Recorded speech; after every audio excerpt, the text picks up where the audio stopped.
You fast forward a few thousand years later, and people are walking the streets talking about their savior. And funny enough, it's not the guy who owned about 70% of the rotating planet when Jesus died, whose kingdom anybody with a brain would have bet on to last forever. His face was on money. I mean, that's the definition of worldly power. Then this guy Jesus drops into history and claims, I'm the opposite of worldly power. I lay down every single bit of power that I have before people's feet. I'm a servant of people. I'm a servant of man. He turns to all of his followers. He says, blessed is the servant.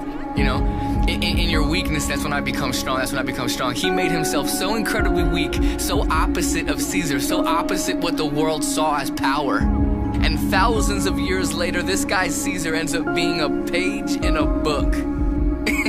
He's a page in a book, in a history book, that people will learn for about 15 minutes.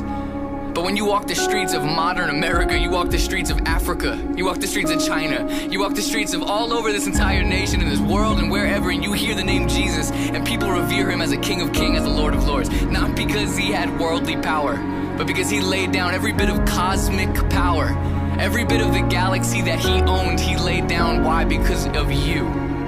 Because of you, because he wanted to serve you, because he loved you so much. Talk about an upside down kingdom. Talk about his words reigning true.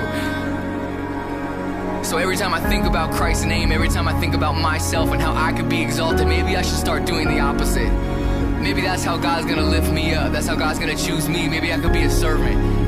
Because my King, my Lord of Lords, made himself nothing and became everything.